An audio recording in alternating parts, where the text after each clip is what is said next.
आरोग्याचे विषय झालेले आता सध्या मी जसं ऐकलं की आता जो नवीन लॉकडाऊनच्या किंवा मिशन बिगिन अगेन हे जे आहे याच्या ज्या सूचना हे आहेत आपल्याला गाईडलाईन्स आलेल्या आहेत त्याच्याबद्दल आपल्याला ब्रीफ करतोय.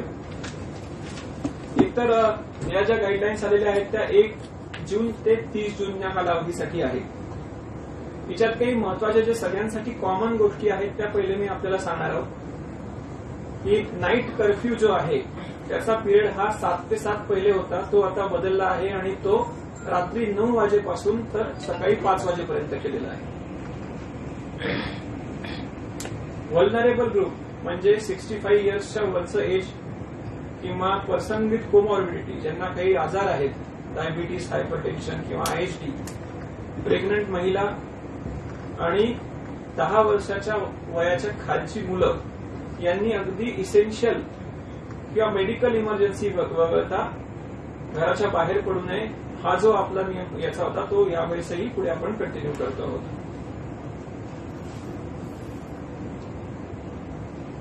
कंटेनमेंट झोन्स जे आपले डिमार्केट केलेले आता मी मुद्दाम थोडं कंटेनमेंट झोनची यादी पण आपल्याला सांगायला सांगितली की हे ज्या काही आता या नवीन नियमानुसार ज्या सूट असतील त्या कंटेनमेंट झोनमध्ये लागू नाही. कंटेनमेंट झोन जे नोटिफाय झालेले आहे त्याच्यामध्ये फक्त अत्यावश्यक सेवा, वस्तू आणि मेडिकल इमर्जन्सीज या बाबतीत जे आपण सूट दिलेली आहे तेवढंच गव्हर्नमेंटचे जे अगोदरचे नियम आहेत ते पुढे सुद्धा कंटिन्यू होणार आहे. त्यात कोणताही बदल करण्यात आलेला नाही. शासनाने 2 भाग पाडलेले आहेत. म्हणजे अगोदरही आपल्याला सांगितलं की रेड झोन होता आणि नॉन रेड झोन होता. तसंच आता काही म्युनिसिपल कॉर्पोरेशन्स ज्या जास्त अफेक्टेड आहेत अशा म्युनिसिपल कॉर्पोरेशन्स बद्दल त्यांनी वेगळे नियम दिलेले आहेत. परंतु आपला जिल्हा जो आहे हा नॉन रेड झोन मध्ये आहे. म्हणजे अगोदरही आपल्याकडे नॉन रेड झोन मध्ये होतं ना, आपण आताही पुढे त्याच्यात कंटिन्यू केलेलं आहे. त्याच्यामुळे आपल्याशी स्पेसिफिक जे इश्यूज आहेत त्याच्याबद्दल मी जरा आपल्याला सांगणार आहे. इतर ज्या कॉर्पोरेशन्समध्ये किंवा काय जे ऍडिशनल रेस्ट्रिक्शन्स आहेत त्याच्याबद्दल मी आता आपल्याला सांगणार नाही जे आपल्याला ऍप्लिकेबल नाहीये. आपल्या याच्यात नेमकं काय काय बंद असणार आहे. Schools, colleges, educational, training, coaching institutions या आपल्याकडे इथून पुढेही शासनाचे फर्दर आदेश येईपर्यंत बंद असणार आहे. ऑनलाईन किंवा डिस्टन्स एज्युकेशन जे आहे म्हणजे ऑनलाईन माध्यमातून जे चालतं ते सुरू असेल. इंटरनॅशनल एअर ट्रॅव्हल जे आहे एमएचएने परमिट केलेली जी आहे ती वगळता इतर बंद असणार आहे. आपल्यासाठी सिग्निफिकन्स काय याचा की आपल्याकडे इंटरनॅशनल ट्रॅव्हल करून येणारी जी कोणी लोक असतील किंवा इंटरनॅशनल बॉर्डर क्रॉस करून येणारी जी कोणी लोक असतील त्यांना 14 दिवसाचा जो इन्स्टिट्यूशनल क्वारंटाईनचा जो पिरियड आहे तो कंटिन्यू राहील. त्यांना स्वखर्चाने आपण काही हॉटेल्स निश्चित करून दिलेले आहेत आणि जे नॉन अफोर्डिंग आहे अशांसाठी आपल्याकडे ज्या इन्स्टिट्यूशनल क्वारंटाईनच्या फॅसिलिटीज आहेत तिथे आपण त्यांना ठेवतो. पण 14 दिवस ठेवून टेस्ट करून टेस्ट निगेटिव्ह आल्यानंतरच त्यांना आपण त्यांच्या घरी जाऊ देणार आहोत. मेट्रो रेल बंद असणार आहे आपल्याकडे तो विषय नाही. ट्रेनच्या बाबतीमध्ये हळूहळू ज्या आता रेल्वेच्या ट्रेन्स म्हणजे रेल्वेच्या काही ट्रेन्स सुरू करत आहे त्या वगळता जनरल ट्रेनचं शेड्यूल जे आहे ते सुरू असणार नाही. आपल्या जिल्ह्यासाठी महत्वाचं आहे की आपल्याकडे या ज्या काही स्पेशल ट्रेन्स ज्या रेल्वे चालवणार वेळोवेळी तर त्या ज्या येणाऱ्या ट्रेन्स आहेत त्याच्यासाठी आपल्याला प्रॉपर हेल्थ चेकअपसाठी आपली यंत्रणा उभारी लागणार आहे आणि त्याच्यामध्ये जे असिम्टमॅटिक असतील त्यांना आपण घरी जाऊ देऊ, होम क्वारंटाईन केलं जाईल त्यांना आणि जे सिम्टमॅटिक आहे त्यांना आपल्याला हॉस्पिटलमध्ये आयसोलेशनमध्ये शिफ्ट करून त्यांची स्वाब तपासणी करावी लागेल. सिनेमा हॉल, सगळे gymnasium, swimming pool, entertainment park, theatre, bars, auditorium, एकत्र जमण्याच्या जागा, असेंब्ली हॉल्स हे सगळ्या बंद राहणार आहेत. कोणतंही सोशल, पॉलिटिकल, क्रीडात्मक, मनोरंजनात्मक किंवा अकॅडमिक, सांस्कृतिक, धार्मिक कोणतंही फंक्शन जे आहे किंवा गर्दी जी आहे एकत्र जमाव जो आहे ती बंद राहणार आहे. ज्या धार्मिक स्थळं आहेत त्याच्यामध्ये पब्लिकसाठी म्हणजे जनरल लोकांसाठी धार्मिक स्थळं ही बंद राहणार आहेत. बार्बर शॉप्स, नाव्याची दुकान, स्पाज, सलून्स आणि ब्युटी पार्लर्स ही या आदेशानुसार तुर्तास या आदेशानुसार आपल्या जिल्ह्यामध्ये बंद आहे. हा थोडासा एक असा विषय आहे की मागच्या ऑर्डरमध्ये आपल्या जिल्ह्यांमध्ये म्हणजे नॉन रेड जिल्ह्यांमध्ये हे शॉप्स अलाउड होते, परंतु सध्या जी ऑर्डर आपल्या हातामध्ये आलेली आहे त्या ऑर्डरनुसार बार्बर शॉप, सलून, स्पाज आणि ब्युटी पार्लर्स हे बंद ठेवलेले आहे. तिच्यात जर काही गव्हर्नमेंटने चेंज केला तर गव्हर्नमेंटची जी काही ऑर्डर असेल त्याच्यानुसार कम्युनिकेट केलं जाईल, परंतु तोपर्यंत जी ऑर्डर आपल्या हातात आहे त्याच्यानुसार हे आपल्या जिल्ह्यामध्ये बंद असणार आहे. त्याच्याबद्दल नाहीये. शॉपिंग मॉल्स, हॉटेल्स, रेस्टॉरंट्स आणि इतर कोणतेही जे आपले हॉस्पिटॅलिटी आदिरातिथ्य करणाऱ्या सर्व्हिसेस आहेत त्या सगळ्या बंद असणार आहे. तिच्यात मात्र जे रेस्टॉरंट आहे आणि किचन आहे त्यांची पार्सल सुविधा आणि होम डिलिव्हरी ही सुरू असणार आहे आणि संचारबंदीचा कालावधी वगळता जे रुटीन टाइम्स आहे त्याच्यामध्ये ही होम डिलिव्हरीची फॅसिलिटी अलाउड असणार आहे.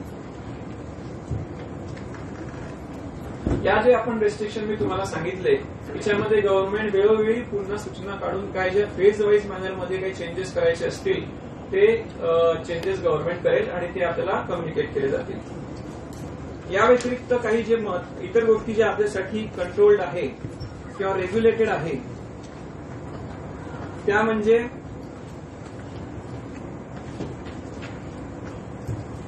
आंतरराज्य आणि आंतरजिल्हा ही जी लोकांची मुवमेंट आहे ही रेग्युलेटेड असणार आहे. म्हणजे इथून पुढेही आपल्याला जर जिल्हा क्रॉस करून जायचं आहे किंवा राज्य क्रॉस करून जायचं आहे तर आपल्याला पासची जी आपली सिस्टीम आहे ती कंटिन्यू केली जाईल. ती सुद्धा पर्टिक्युलरली आपल्याला ज्या कॅटेगरीजसाठी अलाउ केलेलं होतं म्हणजे जे कोणी लेबर स्टँडर्ड असतील, वर्कर असतील, काही यात्रेकरू आहेत, टुरिस्ट आहेत किंवा इतर लोक जे अडकून पडलेले आहेत त्यांच्यासाठी ही सुविधा असणार आहे. हा एक फार महत्वाचा मुद्दा आहे कारण की आंतरजिल्हा बॉर्डर्स बद्दल फार लोकांच्या पण हे होत्या. तर तुर्तास तरी राज्य शासनाच्या आदेशानुसार आंतरराज्य आणि आंतरजिल्हा बॉर्डर्स या अजूनही पूर्णतः ओपन केलेल्या नाहीये. तिथली जी मुवमेंट आहे ती रेग्युलेटेड असणार आहे. आंतरराज्यीय जी परवानगी आहे बाहेरून येणारी कशी घ्यायची कारण तिथे तर काय हे नाही त्याच्यामध्ये पण आहे प्रत्येक करतात आणि आम्हाला आमच्याकडे परमिशनसाठी ती यादी पाठवतात. आम्ही त्यांना कन्सेंट इश्यू करतो. अगोदरची जी सिस्टीम होती ती सिस्टीम पुढे कंटिन्यू राहणार आहे कारण की अजूनही मुवमेंट रेग्युलेट केलेली आहे. परंतु गुड्स मुवमेंट ही पहिल्यापासूनच फ्री होती आणि आताही ती आंतरजिल्हा असो किंवा आंतरराज्य असो त्याच्यामध्ये कोणतेही रेस्ट्रिक्शन नसणार नाही.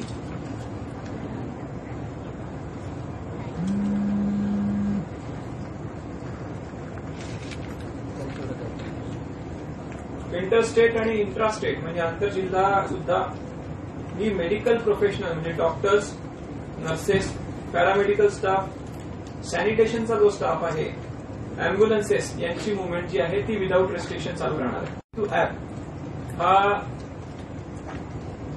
सगळ्यांना एक ऍडवाइस आहे गव्हर्नमेंटकडनं पण आणि जिल्हा प्रशासनाचं पण आव्हान आहे की आरोग्य सेतू ऍप डाउनलोड केल्यामुळे आपण स्वतःचं पण प्रोटेक्शन करू शकतो आणि आपल्या जे परिवारातले लोक आहेत, आपले जे क्लोज कॉन्टॅक्टमध्ये येणारे लोक आहेत त्यांचंही प्रोटेक्शन होऊ शकतं. त्यामुळे हा ऍप डाउनलोड करून त्याचा वापर करावा असं सगळ्यांना शासनामार्फत आवाहन केलेलं आहे. जिल्हा प्रशासनही त्या पद्धतीने आपल्याला आवाहन करत आहे.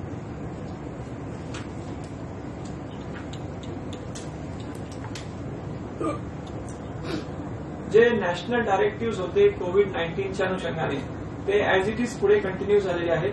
म्हणजे फेस कव्हरिंग जी आहे ती अजूनही मॅन्डेटरी असणार आहे. सोशल डिस्टन्सिंग त्याचे नॉर्म्स जे आहे ते सगळ्यांनी फॉलो करायचे आहे. मॅरेजच्या बाबतीमध्ये सोशल डिस्टन्सिंगचे नॉर्म्स फॉलो करून कमाल 50 पर्यंत लोक असेपर्यंत मॅरेज सेरेमनी होऊ शकते. जास्तीत जास्त लोक 50.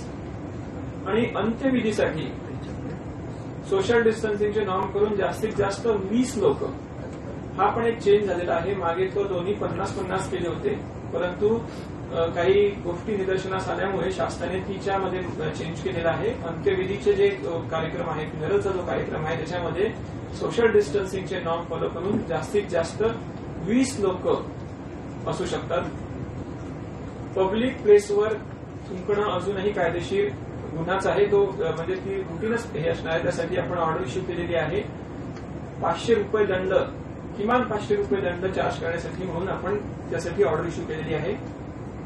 लिकर, पान, टोबॅको यांचं पब्लिक प्लेसवरचं कन्झम्पशन म्हणजे सार्वजनिक ठिकाणी ते खाणं किंवा दारू पिणं हे कायदेशीर गुन्हा आहे. ते त्याच्यावर बॅन केलेलं आहे. वर्क प्लेसचे जे ऍडिशनल डायरेक्टिव्ह इश्यू केलेले आहेत त्याच्यामध्ये जिथे वर्क फ्रॉम होम शक्य आहे अशा प्रायव्हेट सेक्टरमधल्या कंपन्यांमध्ये ते जास्तीत जास्त एनकरेज करावं या संदर्भात सूचित केलेलं आहे. बेसिक प्रत्येक ठिकाणी टेम्परेचर स्क्रीनिंग, हायजीन मेंटेन करण्यासाठी सांगितलेलं आहे. प्रत्येक जी वर्क प्लेस आहे तिथे फ्रिक्वेंट सॅनिटायझेशन जे आहे ते करण्यासाठी सांगितलं आहे. इव्हन सरकारी कार्यालयांसाठी स्पेशल जी नियमावली काढलेली आहे तिच्यात स्वच्छता कशी करावी, कर्मचाऱ्यांनी कोणती काळजी घ्यावी, थर्मल स्क्रीनिंगची कशी सिस्टीम असावी या संदर्भात सूचित केलेलं आहे. त्याची आपण अंमलबजावणी जिल्हाधिकारी कार्यालयापासूनच करणार आहोत. सर्व कार्यालय करतील त्याची अंमलबजावणी. शिफ्ट ज्या आहेत त्या स्टॅगर ठेवण्यासाठी सांगितलेलं आहे सोशल डिस्टन्सिंग मेंटेन करायला. इव्हन इंडस्ट्रीजमध्ये किंवा इतर ज्या गोष्टी अलाउ केलेल्या आहेत तिथे सुद्धा.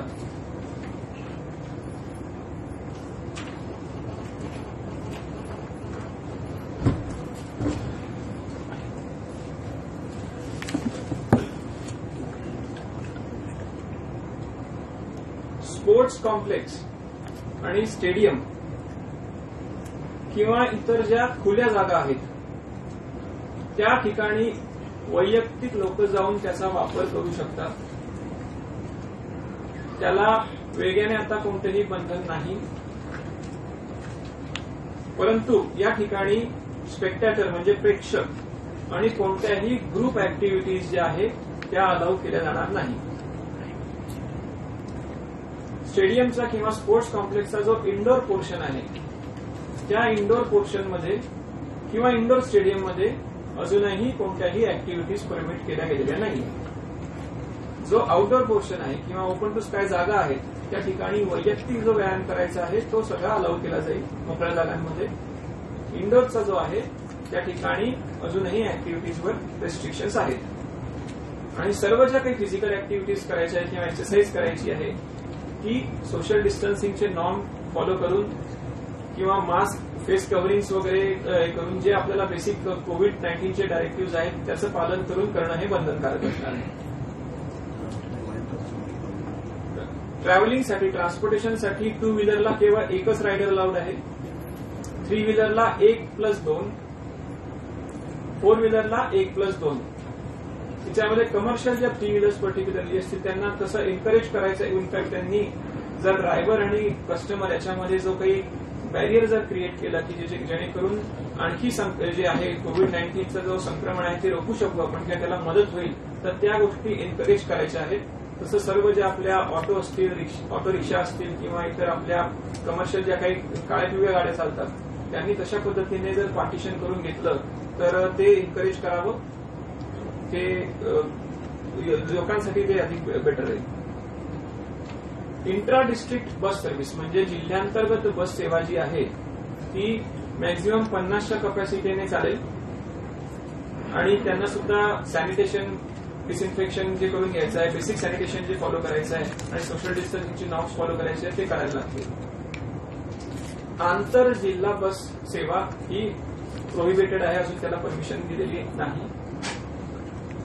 त्यासाठी सेपरेट ऑर्डर्स गव्हर्नमेंट इश्यू करेल, परंतु तुर्तास तरी आंतर जिल्हा बस सेवा जी आहे ती बंद ठेवण्यात आलेली आहे.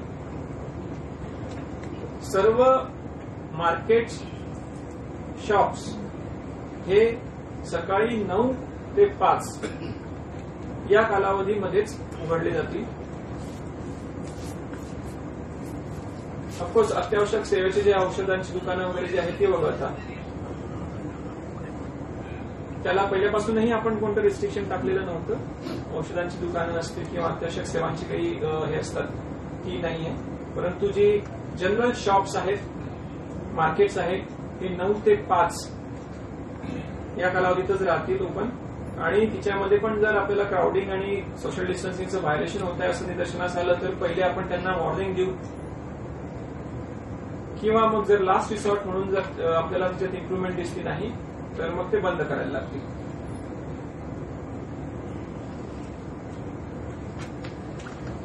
ज्या गोष्टींबद्दल रेग्युलेशन नाही, म्हणजे ज्यांच्याबद्दल कोणतेही रेस्ट्रिक्शन नाही, अशा गोष्टींसाठी सेपरेट परमिशन गव्हर्नमेंटची कोणतीही लागणार नाही. ज्या गोष्टी अलाउड आहे या ऑर्डरमध्ये त्या गोष्टींसाठी सेपरेट परमिशन कोणालाही काढावी लागणार नाही. बरेच जण आम्हाला अप्रोच करतात की आम्हाला ही ऍक्टिव्हिटी कॅरी करायची जी गव्हर्नमेंटने ऑलरेडी अलाउ केलेली आहे त्यासाठी परमिशन द्या, तर त्यासाठी वेगळ्याने परमिशन द्यायची कुठेही गरज नाहीये.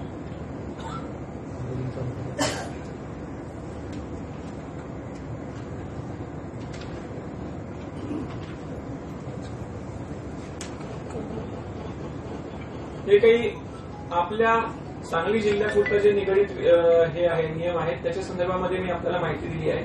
जर आपल्या काही शंका असतील किंवा काही प्रश्न असतील तर विचारावे या संदर्भात. नाही, शासनाची ऑर्डर अगदी क्लिअर आहे. तिच्यामध्ये सुरुवातीला जे काही एरिया आयडेंटिफाय केलेले आहे, मुद्दा क्रमांक 6 मध्ये जी एरिया आयडेंटिफाय केलेली आहे तिच्यामध्ये महानगरपालिका वगैरे येतात, त्या ठिकाणी समविषम पद्धतीने करावं असं म्हटलेलं आहे. परंतु आपण जर बघितला ऑर्डर मधला मुद्दा क्रमांक 7, in the rest of the state except areas which are mention in clause 6, म्हणजे ती जे कॉर्पोरेशनचे जे एरिया आहेत किंवा जिथे दाटीवाटीने वस्ती आहे, रुग्णांची संख्या जास्त आहे, जे आयडेंटिफाय केले आहेत ते एरियाज वगळता इतर ठिकाणी, म्हणजे आपला जिल्हा पर्टिक्युलरली आपल्या जिल्ह्यापुरता बोलायचं झालं तर या ठिकाणी समविषम करायची गरज नाही. 9 ते 5 आपली जे मार्केट आतापर्यंत सुरू आहे त्या पद्धतीने सुरू राहावी. पेट्रोल पंपांना सर काय पेट्रोल पंप चालूच आहे, त्यात एनिथिंग विच इज नॉट, म्हणजे आपण याच्यात जे काही नमूद केलं नाही आता रेस्ट्रिक्शन मध्ये त्या ऍक्टिव्हिटीजला कोणतंही रेस्ट्रिक्शन नाही. काय सर आपली संचारबंदी तुम्ही सुरू करता का ती पेट्रोलच्या नावाखाली पुन्हा बाईक रस्त्यावर फिरतात म्हणून बनवलंय? पेट्रोल पंपांना काय टायमिंग दिले का? नाही, पेट्रोल पंपांना टाइम देणं विषय नाही. संचारबंदीमध्ये लोकांनी पेट्रोलसाठी बाहेर जाणं पण चुकीचंच आहे, ते अलाउडच नाही. पंप चालू असतात त्यामुळे सर पंप कशासाठी चालू असतात की जेव्हा गुड्स मुवमेंट चालू आहे किंवा इसेन्शियल सर्व्हिसेस चालू आहे त्यांना आपल्याला पेट्रोल लागलं तर द्यावं लागतं. सर सगळेच गर्दी करतात सर, तसं होत नाहीये सर. त्यामुळे विनाकारणची गर्दी रात्री आता 9 वाजता सुद्धा पंपावर जातात तेल टाकायला लोक. हा विषय म्हणजे जर संचारबंदीचं काही उल्लंघन होत आहे सर बऱ्याच ठिकाणी,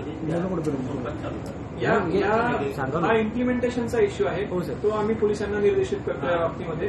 परंतु पेट्रोल पंप मात्र चालू राहणार 24 तास. फास्टॅग जे आहे ते वेटिंग असं दाखवते बऱ्याच जणांचे. मी आपल्याला एक थोडी माहिती पासेसच्या बाबतीमध्ये सांगू इच्छितो, म्हणजे आपल्याला लक्षात येईल की आपण किती पासेस क्लिअर केलेले आहेत, काय ती पण एक लक्षात येईल.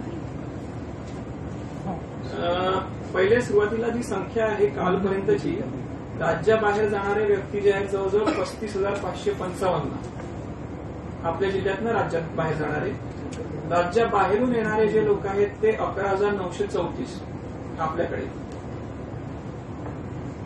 राज्यातल्या अन्य जिल्ह्यांमध्ये जाणाऱ्या व्यक्तींची संख्या 88,500. ही जी मुवमेंट आहे ही सगळी पास घेऊन झालेली मुवमेंट आहे. जिल्ह्यातल्या अन्य जिल्ह्यातून येणाऱ्या लोकांची संख्या जवळजवळ 40,576. म्हणजे आपल्या जिल्ह्यापुरता जर इन्कमिंगचा जर विचार केला तर साधारणतः 52,000च्या आसपास लोक इतर जिल्ह्यातनं आणि इतर राज्यांमधनं आपल्या जिल्ह्यामध्ये आलेले आहेत. आणि मी ही जी आकडेवारी आता आपल्याला वाचून दाखवली ही सगळी पास बेसिसवर झालेली आहे. आता ऍक्च्युली आपल्याकडे पासेसची किती हे क्लिअर झाली तो पण मी आपल्याला इथे देतो.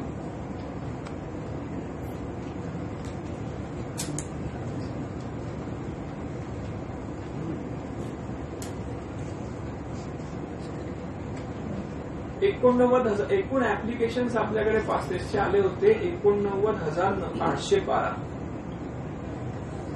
त्यातले अप्रूव्ड ऍप्लिकेशन्स आहे 35,627. रिजेक्टेड ऍप्लिकेशन्स आहे 40,871 आणि 13,000 ऍप्लिकेशन्सची सध्या पेंडिंग आहे. संख्या जर आपण बघितली, जवळजवळ 89,000 ऍप्लिकेशन्स आपल्याकडे आलेले आहेत. त्यातले आपण 76,000च्या वर ऍप्लिकेशन्सवर डिसिजन घेतलेला आहे.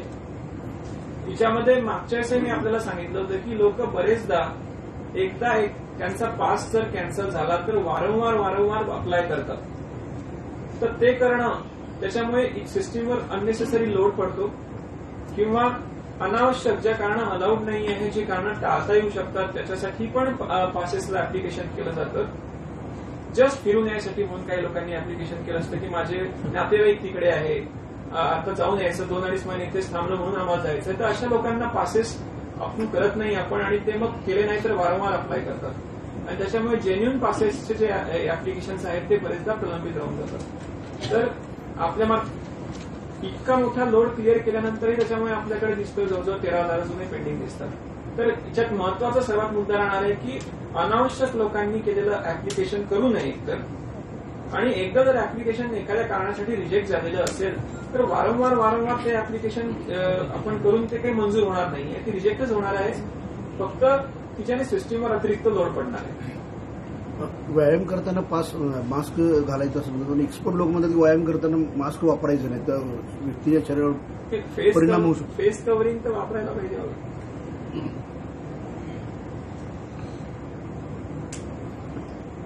म्हणजे असं कोण म्हटलं का डॉक्टर्स लोक ब्रिथिंगला त्रास होऊ शकतो किंवा तिथं असं मला वाटतं तेवढ्या इंटेन्सिटीचा व्यायाम जर आता सध्या आपण टाळला, कारण योग्य राहील. फक्त चांगला वॉक घेतला, एक मध्यम जॉगिंग केली, काही बेसिक हातपाय हलवले, तिच्याने माणूस फिट राहण्यापुरता व्यायाम केला तरी मला वाटतं पुरेसं राहील. सध्या एक्सपर्टचं आहे की त्रास होतो, त्याच्यापेक्षा परवानगी नसलेली एकदम इंटेन्स व्यायाम करायचा असेल तर मला वाटतं इंडोर व्यायाम करावा. त्यांनी इंडोर व्यायाम करायला काही अडचण नाही. आपापल्या घरामध्ये ज्यांना हाय इंटेन्सिटी व्यायाम करायचा त्यांनी करावा.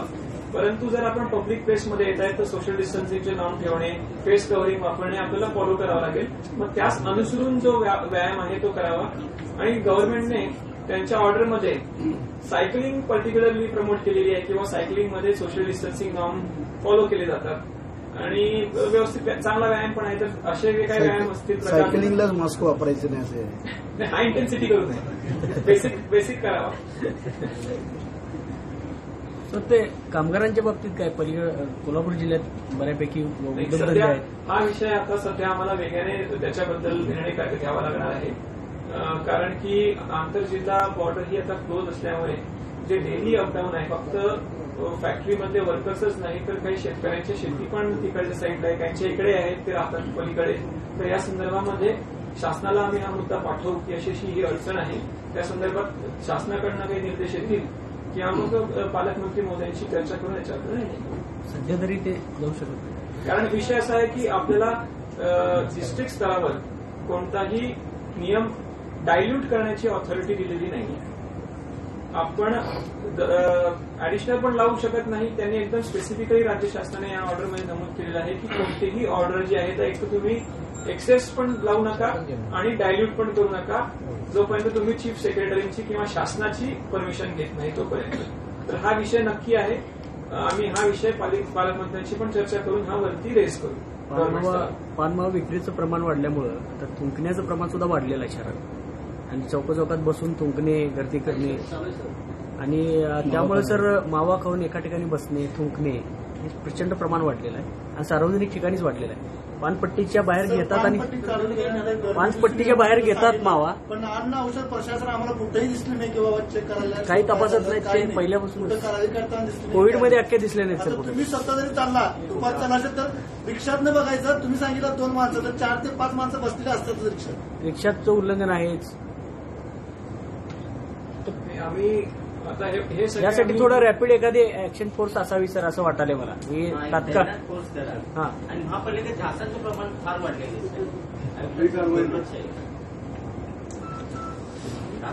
अन्न औषध प्रशासनाला हलवा सगळं. अन्न औषध प्रशासनाला पण सांगू, परंतु काय त्यांच्याकडे मॅनपॉवर पण लिमिटेड आहे. ते करतील कारवाई, त्यांना करायला सांगू नक्कीच, परंतु मेजर जर दुर्गा काय थांबतात लोक उपाशी गर्दी करून तर तिथंच थांबलेले असतात सर, म्हणजे विक्री होते असं काय नाही. महानगरपालिका आणि पोलीस विभागामार्फत ज्यांची बातमी लावून आपलीच आपण घेतलं. तिथं सुद्धा डिस्टन्स काही पालन होत नाही सर. त्यांनी रँकिंग केले ना दारू दुकानाची बाहेर चिपटूनच उभारले असतात लोक. तिथं काय काहीच नाही सर. ते दुकानदारांनी सुद्धा सूचना दिल्या पाहिजे सर. एक मुद्दा असा आहे की डिस्टन्सचा सगळ्या गोष्टी एन्फोर्स करण्याच्या ज्या आहे ना, एन्फोर्समेंट एजन्सी जी आहे त्यांच्यात पण काही लिमिटेशन्स असतात.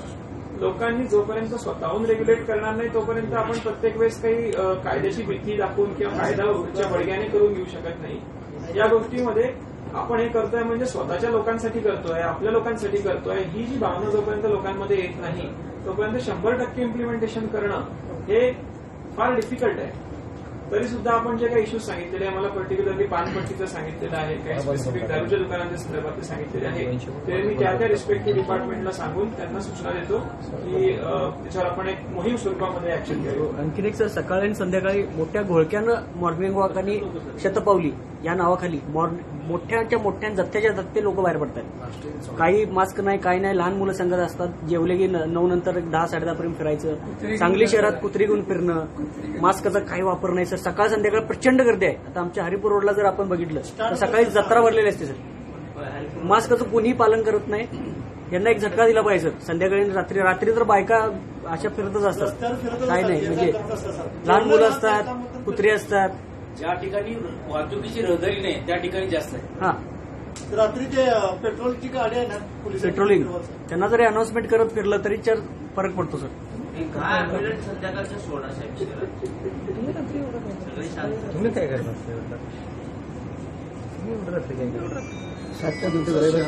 मॉल्स आणि बजारला काही परवानगी दिली नाही. पण दांडेकरच्या मॉलचा विश्रामबागला, परत दांडेकरचा मॉल आहे विश्रामबाग, एवढी गर्दी असते. परत तरुण बाजार, मॉल्स म्हणजे बेसिकली ज्या मल्टिपल ब्रँडचे शॉप्स जिथे असतात त्याला मॉल्स म्हणतात. आता हे जे तुम्ही सांगतायत ते ग्रॉसरीचे दुकान आहेत, मोठी ग्रॉसरीची दुकान, सुपर मार्केट म्हणतो आपण त्यांना.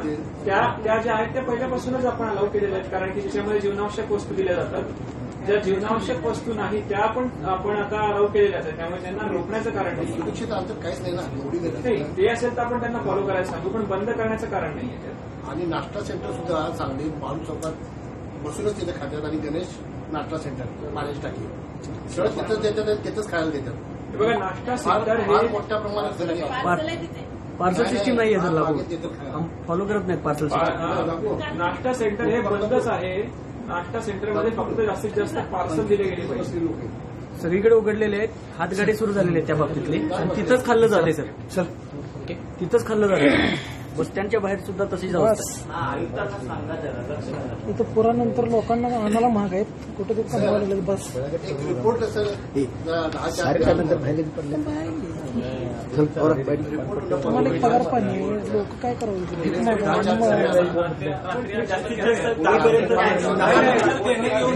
रिपोर्ट गेलाय कधी. आमचा प्रॉब्लेम आहे सर आमचा प्रॉब्लेम असा आहे की तुम्ही देताना एकत्र देत नाही. काही काही प्रिंट मिळेल किंवा कुठली असेल तर अगोदर रिपोर्ट पडतात. ते बघून आम्हाला तुम्हाला फोन करावा लागतो. पहिला पाठवलं मॅडम अगोदर काहीच्या स्टेटसवरती रिपोर्ट आलेला असतो. ते आम्ही ग्राह्य करायचं का विथ नाव असतं, पेपरचं नाव असेल ते येतात.